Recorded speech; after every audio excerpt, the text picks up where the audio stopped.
Ada orang sudah cukup pintar, ada orang punya kegiatan rohani, ada orang bisa mengucapkan darah Yesus berkuasa, tapi dia tipu orang. Nah, itu tidak beriman itu. Simbol-simbol rohani kita pakai semua, tetapi ternyata kita pakai pengetahuan, kepintaran untuk menipu. Yang begitu tidak boleh. Tuhan tidak mau, dia kasih kita sedikit kepintaran ini bukan untuk tipu-tipu orang, kan untuk jadi berkat, bukan untuk tipu-tipu. Jadi siapa yang surencana tipu-tipu orang, bertobat sudah, tidak usah tipu sana tipu sini.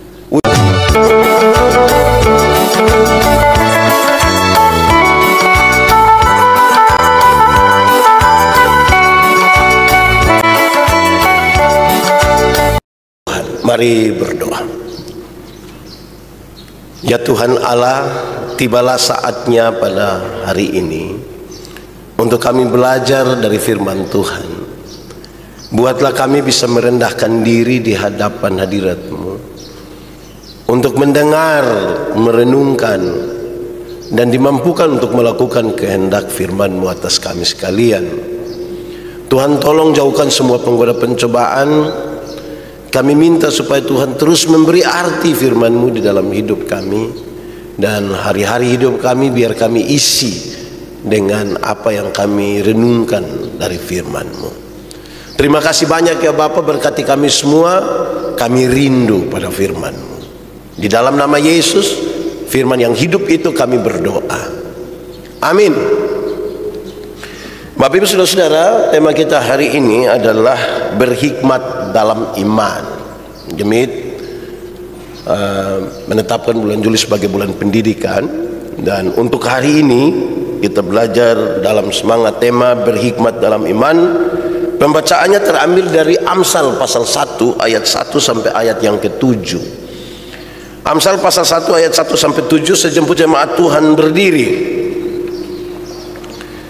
Tujuan Amsal ini, Amsal-Amsal Salomo bin Daud, Raja Israel, untuk mengetahui hikmat dan didikan, untuk mengerti kata-kata yang bermakna, untuk menerima didikan yang menjadikan pandai serta kebenaran, keadilan, dan kejujuran, untuk memberikan kecerdasan kepada orang-orang yang tak berpengalaman, dan pengetahuan serta kebijaksanaan kepada orang muda. Baiklah orang bijaksana mendengar dan menambah ilmu, dan baiklah orang yang berpengertian memperoleh bahan pertimbangan. Untuk mengerti amsal dan ibarat, perkataan dan teka-teki orang bijak. Takut akan Tuhan adalah permulaan pengetahuan, tetapi orang bodoh menghina hikmat dan didikan. Demikian firman Tuhan. Berbahagia setiap orang yang mendengar firman, memelihara dan melakukan dalam hidup setiap hari. Haleluya.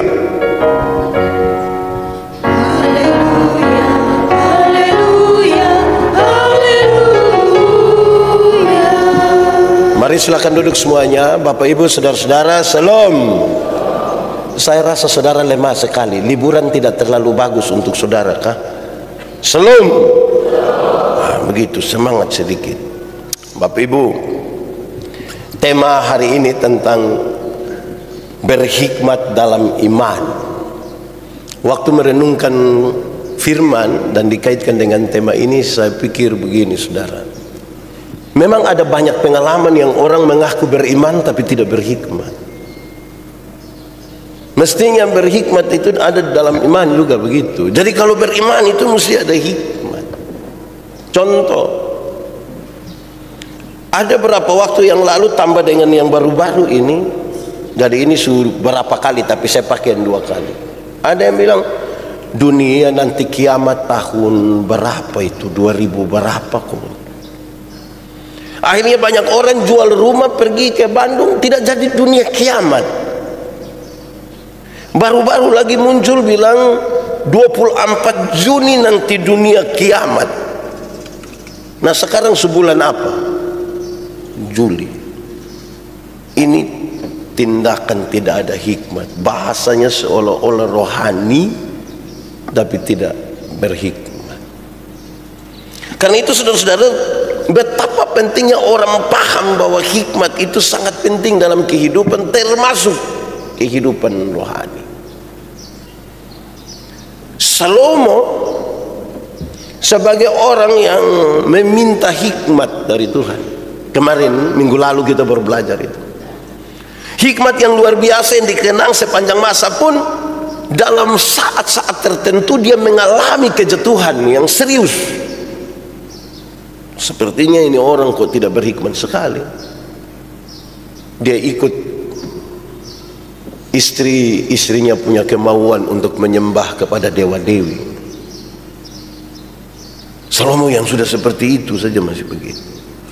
Dan saya kira ini sebuah perenungan yang baik bagi kita hari ini, supaya kita terus-menerus bertanya tentang apa yang kita imani, tentang apa yang kita jalani. Bapak Ibu saudara-saudara, di bagian awal saya ingin menyampaikan kepada kita tentang kitab Amsal. Saudara tahu banyak, mungkin bisa juga cari di Google di mana-mana. Tapi secara cepat saya mau kasih tahu, kitab Amsal itu berisi paling tidak 3 hal yang menarik. Satu, dia berisi bagaimana orang hidup apa adanya. Orang hidup apa adanya di hadapan Tuhan dan di hadapan manusia, hidup apa adanya saja. Bicara apa adanya, makan apa adanya, bergaul, berkata-kata apa adanya. Biasa tuh yang bikin repot itu kalau kita tidak apa adanya. Kalau saudara itu merasa belum terlalu kuat beriman apa adanya kepada Tuhan. Saya tegur 1-2 WL ketika orang KKR dan saya, dan bilang, sudah capek? Bilang, saya baru takut omong saya baru bilang, belum, amin, tidak akan capek kalau kita di dalam Tuhan. Omong kosong, saudara, tetap capek. Coba saudara berdiri dari pagi jam 8 sampai jam 6 sore menyanyi-menyanyi, jangan lelah bekerja, saudara kira tidak capek? Hidup apa adanya itu lebih baik. Kalau uang 10.000 bisa beli sate kambing, apa adanya sate kambing, tidak usah berusaha untuk potong kambing sendiri, kecuali kalau ada. Nah, itu apa adanya, itu bagus sekali, itu realistis itu. Kalau saudara menyapa orang tiap hari ketemu bilang, "Shalom, apa kabar semuanya?" Nah, itu bagus. Tidak usah dibuat-buat dia, "Shalom, apa kabar?" Lama-lama saudara punya rahang itu akan kaku. Apa adanya. Amsal menolong kita. 2, kitab Amsal itu berisi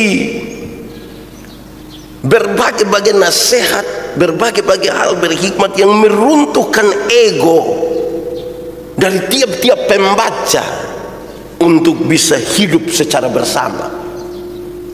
Jadi dia punya nasihat, dia punya teguran, kata-kata berhikmat itu supaya yang ego-ego, yang egois, yang suka sombong, yang suka tinggi hati itu, dia meruntuhkan itu semua dan bisa hidup bersama-sama. Memang tidak enak kalau kita hidup bersama-sama dengan orang yang egois sekali, hidup bersama-sama dengan orang yang tinggi hati, hidup tidak bagus. Ini kitab maksud supaya kita bisa rendahkan diri, hidup bersama-sama, hidup. Amin toh? Saudara, jangankan orang tinggi hati, saudara. Kita dengan mama mantu sayang, tagal ada libur kok kita tidur mau bangun sedikit 7:30 lah, begitu baru bangun. Baru mama mantu sengaja bangun, bakalai anak lain bilang, "Kamu tidak sama ke mama don dulu. Mama don dulu tuh 1:30 su bangun." Wih, itu kayak mau cek itu mama mantu kan. Jadi memang ini Amsal ini bagus supaya hidup bersama-sama itu hidup yang baik. Ketiga, kitab Amsal itu berisi hal-hal yang baik sekali dalam kaitan dengan mengajukan prinsip agar manusia hidup menjunjung tinggi Allah. Prinsip dari menjunjung tinggi Allah itu adalah dia mesti punya rasa hormat, hikmat, iman.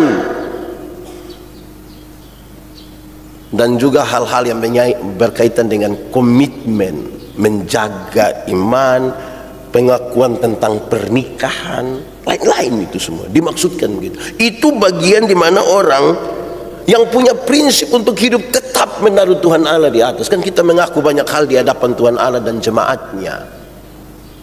Kitab Amsal kira-kira berisi begitu.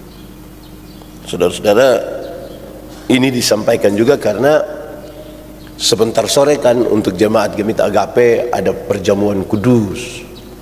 Supaya apa yang kita mengaku di hadapan Tuhan Allah dan jemaatnya itu sesuatu yang memang kita taruh dia di atas. Tidak boleh ada penipuan, tidak boleh ada dusta di situ. Itu bagian pertama. Bagian yang kedua, saudara-saudara, tentang pembacaan yang kita baca hari ini. Setelah kita tahu isi dari kitab Amsal. Pembacaan dari Amsal pasal 1 ayat 1 sampai 7 paling tidak berisi dua hal.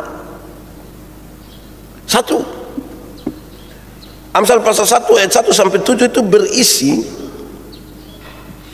ini adalah awal dari kitab Amsal, tetapi sekaligus menunjukkan tujuan tadi isi tujuan dari kitab Amsal. Tertulis dengan baik tujuan-tujuan di dalamnya. Satu, untuk mengetahui hikmat dan didikan. Jadi untuk baca kitab Amsal yang panjang itu, saudara, di bagian paling depan dia sudah tulis tujuannya, supaya orang mengetahui hikmat dan didikan. Kedua, untuk mengerti kata-kata yang bermakna. Sebab kata-kata ini selalu ada makna. Karena itu orang mesti mengerti. Ketiga, untuk menerima didikan yang menjadikan pandai, serta kebenaran, keadilan, dan kejujuran. Keempat, untuk memberikan kecerdasan kepada orang yang tidak berpengalaman, dan pengetahuan serta kebijaksanaan kepada orang muda. Baiklah orang bijak mendengar dan menambah ilmu, dan baiklah orang yang berpengertian memperoleh bahan pertimbangan. Kira-kira begitu. Dia punya maksud untuk memberikan kecerdasan. Dan yang kelima, tujuannya adalah untuk mengerti Amsal dan ibarat. Untuk mengerti Amsal dan ibarat, perkataan dan teka-teki. Untuk mengerti Amsal, ibarat, perkataan, dan teka-teki. Saya kira ini konteksnya sangat Timur Tengah. Dorang tidak bicara langsung. Dorang seperti kami orang Timur. Orang Timur itu, kalau dia sementara makan, terus ada orang datang bertamu, pas lihat dia ada makan, orang Timur tidak langsung bilang, mari kita makan, mari kita makan. Dia tidak begitu. Dia akan bicara pakai bahasa Timur yang kira-kira bilang begini, Bapak, Mama, ini datang pas ketemu kita di dalam sungai. Mari kita baku tolong kok kita keluar dari ini sungai. Dia tidak omong makan. Dia pakai semacam kiasan, dia pakai semacam ibarat untuk mengerti itu. Kira-kira begitu. Bapak Ibu saudara-saudara, itu bagian pertama dari pembacaan di Amsal 1 ayat 1 sampai 7 berisi tujuan dari kitab Amsal. Tapi yang kedua, saudara-saudara, dia berisi sebuah pernyataan yang saya kira kita hafal dengan baik dan kita kenang, yaitu takut akan Tuhan adalah permulaan pengetahuan. Untuk memperoleh ilmu pengetahuan, saudara-saudara, mestinya semua orang mesti memahami dengan baik bahwa pengetahuan sejati pertama-tama itu dimulai dari rasa hormat kepada Tuhan. Itu pengetahuan sejati. Saudara boleh pintar sekali, saudara punya anak boleh ranking yang paling luar biasa, silakan. Tetapi dia tidak sejati kalau tidak ditempatkan pertama-tama pada hormat kepada Tuhan. Tidak. Permulaan pengetahuan adalah takut akan Tuhan. Jadi pertama-tama harus kita taruh baik-baik bahwa pengetahuan yang sejati itu mesti diletakkan pada rasa hormat dan takut kepada Allah, takut kepada Tuhan. Kenapa? Karena kemudian orang-orang pintar yang berhikmat itu, yang beriman itu, akan memahami dengan baik bahwa dasar hikmat pada manusia adalah hikmat dari Allah. Dasar hikmat dari manusia adalah hikmat dari Allah. Supaya kita tidak mempertentangkan antara hikmat manusia dan hikmat Allah. Saya kira ini catatan yang paling baik bagi kita semua. Siapa tidak mau pintar? Siapa tidak mau dia punya anak itu berhasil, pintar? Kan semua orang mau. Tapi hari ini kita diingatkan dengan baik. Itu harus didasarkan akan takut kepada Tuhan, hormat kepada Tuhan. Saudara bayangkan kalau orang yang pintar sekali, kita punya anak saja, omong kita yang tua-tua kita sudah habis. Kita punya anak ini dia pintar sekali tapi dia pemalas gereja. Pintar sekali tapi tidak pernah pergi sekolah minggu. Itu nanti terakhir yang bertengkar itu dia punya mama dan ipar. Karena nanti pas ada pertemuan keluarga, don dua duduk bercerita ini, ibu-ibu duduk cerita, ini anak su bisa apa? Ini orang belum omong di beta anak tu su bisa bahasa Inggris, bahasa Cina, bahasa Jepang dan bahasa niki-niki. Tari balet su bisa semua. Aduh beta anak belum bisa. Oh kelihatan lupa anak ini bodoh. Mungkin kamu keturunan orang bodoh semua. Jadi kalau tidak diletakkan di atas dasar hormat kepada Tuhan itu repot saudara, repot. Saya juga mau bilang pada saudara bahwa hidup ini berubah. Ada waktu di mana saya berkhotbah tentang berpikir positif. Kenapa orang berpikir positif? Salah satunya adalah manusia berpotensi berubah.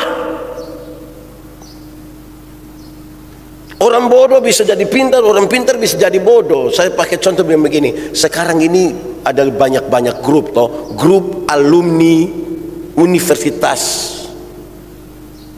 apalah begitu. Grup alumni fakultas, grup alumni SMA, sampai sekarang ini alumni TK juga ada di grup. Terus ada yang kasih di grup foto dari seseorang. Terus ada yang bilang selamat ya, selamat ya, selamat ya. Yang satu lihat-lihat, siapa ini? Dia tanya dia yang muat, dia japri, dia tanya, kamu selamat apa itu? Kita pun teman ini sekarang dia sudah jadi sekda. Teman yang mana? Yang itu yang mana ya? Yang itu.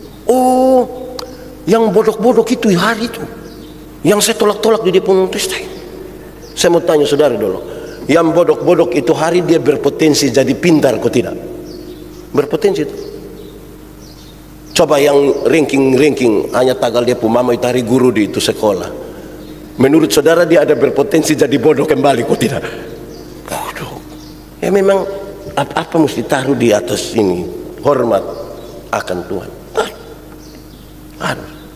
Apalagi saudara mesti tahu bahwa pintar itu terbatas. Kalau kita tidak taruh di Tuhan, pintar itu terbatas. Makanya orang bisa kejar kepintaran. Bodoh itu yang tidak ada batas. Dia meleleh sebegini. Jadi di Kupang ini orang kalau omong lihat orang sudah lalu bodoh, dia bilang, kalau bodoh ukur-ukur, bagi-bagi itu bodoh separuh di kiri, separuh di kanan. Kira-kira begitu. Baik, saudara-saudara, mari kita belajar. Lalu apa maksud ini semua berkaitan dengan tema kita hari ini? Tema kita adalah berhikmat dalam iman. Satu, orang yang berhikmat dalam iman itu tidak pintar untuk dirinya sendiri. Dia tidak pintar untuk dirinya sendiri. Dia mesti belajar begitu rupa menjadi pintar, tapi kemudian dia menjadi berkat bagi orang lain. Jangan berusaha untuk menjadi pintar bagi diri sendiri. Jadi diletakkan di atas hormat akan Tuhan, takut akan Tuhan, terus saudara menjadi pintar, itu langkah kedua. Langkah ketiganya, saudara harus menjadi berkat bagi orang lain. Itu baru berhikmat di dalam iman. Saudara mesti paham dengan baik bahwa yang bisa rakit bom itu orang pintar. Tidak ada orang yang bodoh sekali yang bisa rakit bom. Pintar. Tapi kalau kemudian itu rakitan bom itu dia pakai untuk menghancurkan, nah itu yang dipenaman tidak berhikmat. Tidak berhikmat. Kalau saudara ingin jadi berkat bagi orang lain, saudara-saudara memang pakai ini kepintaran, tapi mesti hati-hati ya, karena pakai ini kepintaran ini juga kadang-kadang kelihatan dia jadi berkat, tapi bisa jadi masalah juga bagi orang lain. Saya pernah mengalami masa di mana tidak suka dengar orang khotbah, tidak suka. Ada masa di mana ketika penatua dia akan bangun membawa khotbah, saya lihat dia bilang, kan saya rasa saya sudah tahu, tidak lagi mau mendengar. Jadi nanti kemudian saya berkhotbah itu hanya untuk mau kasih tahu orang bahwa saya ini lebih pintar dari ini, lebih pintar dari itu, tidak berarti menjadi berkat. Jadi berhikmat dalam iman itu mesti betul jadi berkat. Jangan paksa diri pintar juga. Saya bawa satu kelompok pemuda, kami melayani di Noelaku, di daerah TTS. Ini pemuda banyak acara. Salah satu acaranya adalah pelatihan pembuatan piring lidi. Piring yang dari lidi itu hari kan banyak-banyak piring lidi. Maka seluruh jemaat itu sudah mempersiapkan lidi, karena disuruh toh bilang akan ada ini, jadi tolong siap lidi. Hampir-hampir itu pohon kelapa semua di Noelaku dan potongan dia apa hanya untuk dapat lidi ini. Pelatihan orang sebanyak ini. Rupa-rupanya ada satu yang kepingin tampil di situ, tapi dia tidak terlalu pintar untuk itu. Tapi dia pun rasa kepingin tampil itu bagus. Saya lihat dia pun semangat. Saya lihat memang dia buat-buat ini piring ini. Saya lihat itu bukan piring. Ada orang tua satu, opa-opa satu. Mungkin dia umur 80 tahun. Dia dari jauh sama dia lihat-lihat begini. Dia tidak berani omong di semua orang, tapi dia omong sendiri. Tapi karena di sebelah saya dengar dia pakai bahasa Timor bilang begini. Lei kapika fa. Lei cobe. Dia bilang ini bukan piring teh, ini cobe. Saya bayangkan kalau saya yang itu orang, saya sudah berhenti latih. Saya sudah berhenti. Orang yang apa ya, kadang-kadang merasa diri pintar itu, tanpa sadar dia melakukan hal yang oleh orang. Saudara pikir ketika kita melakukan sesuatu yang tidak jadi berkat itu, orang diam-diam, saya itu berarti dia tidak tahu. Siapa bilang? Orang ada tahu. Mungkin dia senyum dalam-dalam, dia hanya bilang, dia pikir tidak tahu. Saya bayangkan kalau itu bukan piring tapi cobe. Coba saudara ulek ame kurus di cobe lidi, bisa. Itu mengerikan, itu memalukan sebenarnya. Saya kira itu supaya kita lihat bahwa kepintaran itu jangan untuk diri sendiri. Karena dia punya poin yang kedua. Poin yang kedua, saudara-saudara, orang yang berhikmat dalam iman menggunakan pengetahuannya dengan baik dan tidak memperdayai orang lain. Dia tidak menipu orang lain. Ada orang sudah cukup pintar, ada orang punya kegiatan rohani, ada orang bisa mengucapkan darah Yesus berkuasa, tapi dia tipu orang. Nah, itu tidak beriman itu. Simbol-simbol rohani kita pakai semua, tetapi ternyata kita pakai pengetahuan, kepintaran untuk menipu. Yang begitu tidak boleh. Tuhan tidak mau, Dia kasih kita sedikit kepintaran ini bukan untuk tipu-tipu orang, kan untuk jadi berkat, bukan untuk tipu-tipu. Jadi siapa yang surencana tipu-tipu orang, bertobat sudah, tidak usah tipu sana tipu sini. Wih, Pak Pendeta itu orang terlalu pintar. Pintar maksudnya dia bisa cipta manusia jalan pakai tangan dari sini pisau. Oh tidak, itu orang itu dia kalau omong apa itu yang salah juga benar. Oh itu bukan pintar.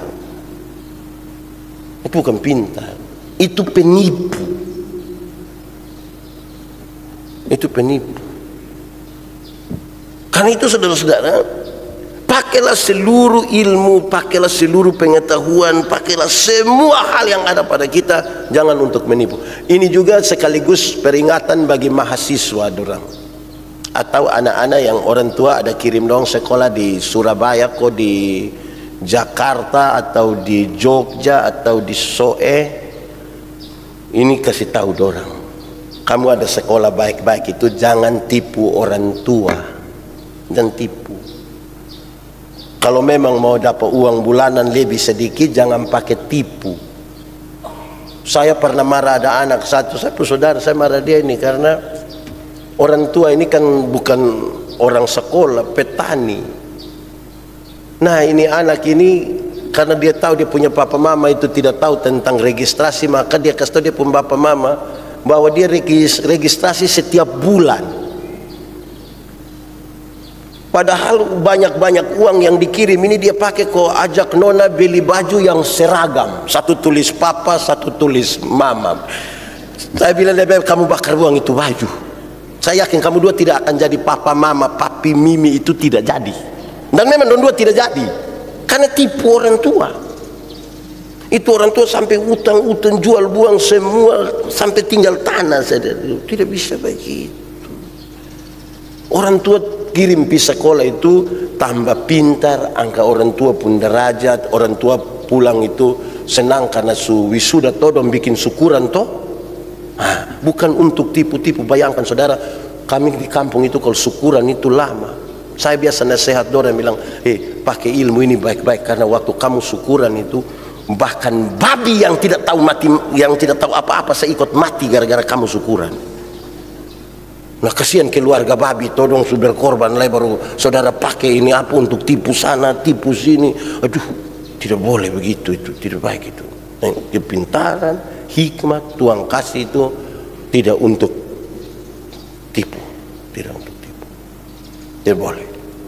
Ketiga, orang berhikmat dalam iman itu tidak pernah berhenti belajar.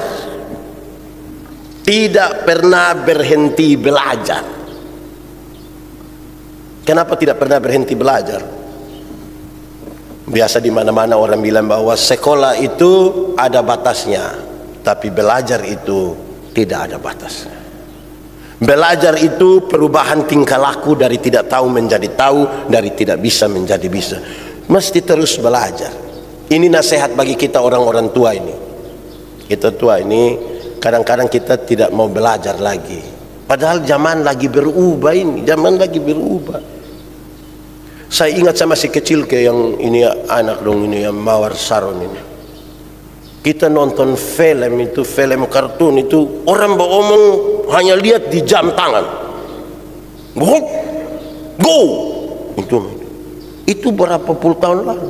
Sekarang memang betul-betul itu dulu film kartun. Sekarang memang orang bisa bohong tuh video call. Jadi kalau kita berhenti belajar tidak bisa, mesti belajar. Orang Orang kalau berhenti belajar itu dia kira dia sudah tahu semua. Di dunia ini nih saudara, orang yang pintar sekali itu aman, bodoh sekali itu aman. Yang parah itu yang tahu-tahu sepotong. Yang tahu-tahu sepotong dia bikin rusakin dunia, kan dia kira dia sudah tahu semua. Mesti terus belajar, terus. Karena dunia ini lagi maju. Saudara lihat, waktu tentang ketakutan saya bilang, ketika kita ada ketakutan, waktu Tuhan bilang jangan takut, dia tidak suruh kita untuk bilang kamu akan kehilangan rasa takut, bukan. Dia menyertai kita. Saya biasa pakai contoh kalau kita pergi pertama kali di Ramayana, waktu Ramayana baru ada, kok ada itu tangga berjalan itu nama apa itu eskalator tuh. Kita bawa tanta don dari kampung, kau datang, kita bilang tanta naik, tanta lalu ketika tanta tidak mau naik, kita bikin apa? Pertama kan kita kasih contoh toh, kita bilang begini tanta bilang biar lebih baik saya naik tangga. Dia sudah tidak mau, daripada kepala sakit, pegang dia tangan, tarik naik, baru dia kaget. Langsung kita bilang itu tuh tanta aman tuh. Dia bilang aman, kalau begitu kamu belanja biar tanta naik turun sendiri. Sudah tanta naik turun sendiri. Jadi terus belajar. Akhirnya kita tidak tahu tanta keluar sendiri pergi di mall, dia naik sendiri, baru suruh orang bikin video, kirim di rumah dengan muat di grup keluarga. Kan dia sudah maju satu langkah. Jadi kita yang tua-tua juga belajar juga. Saya bawa materi di Bali tanggal 15 kemarin. Saya bilang begini, hei orang-orang tua, orang kita bertobat sedikit dulu. Berpuluh-puluh tahun anak-anak muda itu dorang dengan rendah hati dengar kita dengan gaya menyanyi zaman 70, ku berbahagia. Coba hari ini, coba kita rendah hati sedikit, kita belajar dari dorang yang muda yang menyanyi dengan sangat semangat, ku berbahagia, yakin teguh, pom pom pom pom. Kita coba belajar dari dorang. Jadi jangan berhenti belajar. Belajar terus. Tapi yang orang-orang tua saya sarankan jangan belajar main game, tidak usah belajar main apalah yang bertembak kau bilang ada musuh di belakang, itu jangan. Orang tua tidak usah main begitu. Ini sukalah ini barang ini, belajar lain. Teruslah mengembangkan diri. Belajarlah terus. Keempat, orang berhikmat dalam iman menyadari, berhikmat dalam iman itu menyadari bahwa karakter adalah hasil dari perjumpaan akal dan rasa. Itu karakter. Tuhan Allah kasih kita otak, Tuhan Allah kasih kita perasaan. Saudara pasti ingat ketika saya bilang perjumpaan akal dan rasa itu membentuk karakter manusia. Hidup tidak bisa hanya pakai otak punya mau, penyeimbangnya harus perasaan. Hidup juga tidak bisa pakai perasaan saja, harus penyeimbangnya rasa. Itu berkarakter. Saudara tahu kenapa Kain tega sekali membunuh adiknya Habel? Karena akal dan perasaan sudah tidak lagi berimbang. Akal dan perasaan sudah tidak lagi berimbang.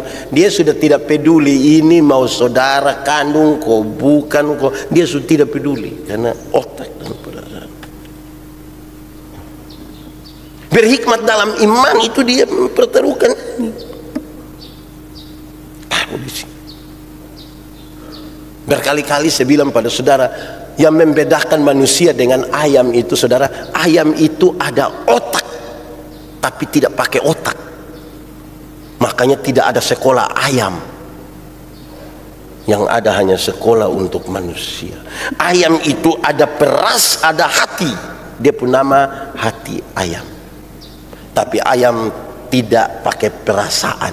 Makanya ayam itu tidak tahu cemburu. Saudara pernah cemburu kok tidak? Pernah toh?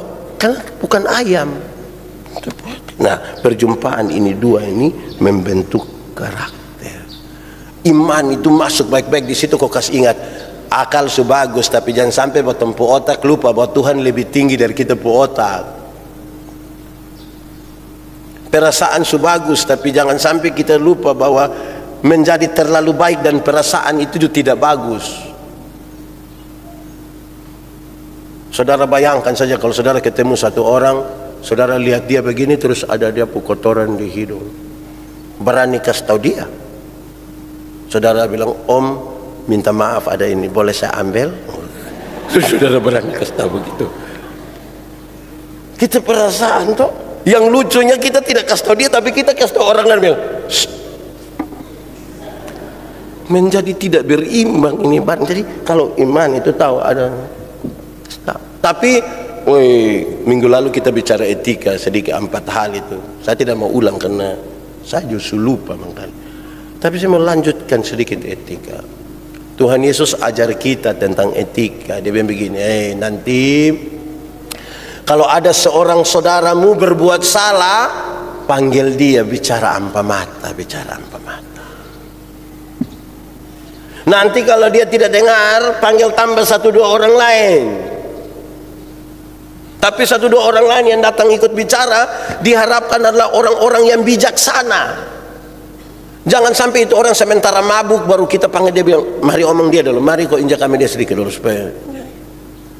Nanti kalau dia tidak dengar, bawalah dia ke sidang jemaat. Kenapa dia pakai kata sidang jemaat? Supaya menyelesaikannya secara berjemaat.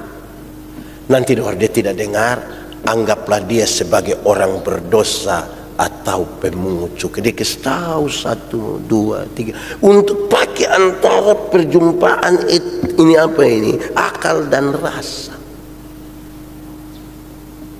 Jangan hanya pakai otak saja, jangan juga hanya pakai perasaan saja. Kalau tidak nanti tidak berimbang. Kelima, ini terakhir, berhikmat dalam iman, menyadari kekurangan di hadapan Tuhan dan mau mengevaluasi terus-menerus akan imannya kepada Tuhan. Ini orang yang berhikmat dalam iman tuh, dia tidak bisa untuk mau tinggi hati di hadapan dia. Di hadapan Allah itu dia sadar dia penuh dengan kekurangan. Sadar penuh dengan kekurangan, dia evaluasi lagi, apakah saya masih tetap percaya Tuhan atau tidak. Kan ini kita ambil semua dari refleksi atas Salomo. Setelah lalu berhikmat itu dia pikir dia sudah jalan betul. Oh ternyata tidak. Dalam perjalanannya dia sadar tidak bisa. Salomo dalam seluruh kekayaan dan kelebihannya, kemudian dalam refleksinya bilang, "Aduh maaf, jikalau bukan Tuhan yang bangun rumah, sia-sialah. Aduh, kalau bukan Tuhan mengawal kota, sia-sialah pengawal berjaga-jaga." Itu terjadi ketika dia makin tua, makin belajar dari keadaan, makin belajar dari pengalaman, dia makin tahu, ternyata saya masih banyak sekali kekurangan. Saya masih tidak berpengalaman, saya tidak berpengetahuan. Kesempatan-kesempatan yang Tuhan kasih adalah kesempatan untuk kita belajar bersama, belajar beriman dan memahami. Tidak bisa kita pada satu kesimpulan lantas kita sudah tahu bahwa kita sudah mengetahui semua itu. Apalagi tentang Tuhan. Tuhan itu terlalu besar. Coba saudara berdiam diri sejenak, sebentar pulang saudara berdiam diri.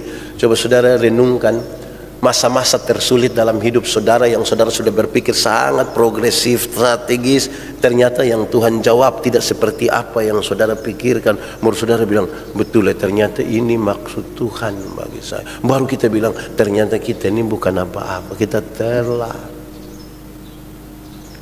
Pernah aku tidak saudara mengalami, merasakan orang sementara mereka-rekakan yang jahat kepada saudara, tapi saudara tidak tahu. Nanti selewat berapa puluh tahun kemudian baru, aduh ternyata itu waktu ada orang rencana. Dalam ketidaktahuan kita, tapi Tuhan ada jaga kita. Baru kita bilang, aduh Tuhan, ternyata Tuhan. Jadi kita makin melihat kepada Tuhan tuh, kita menemukan bahwa kita tidak ada apa-apanya di hadapan Tuhan.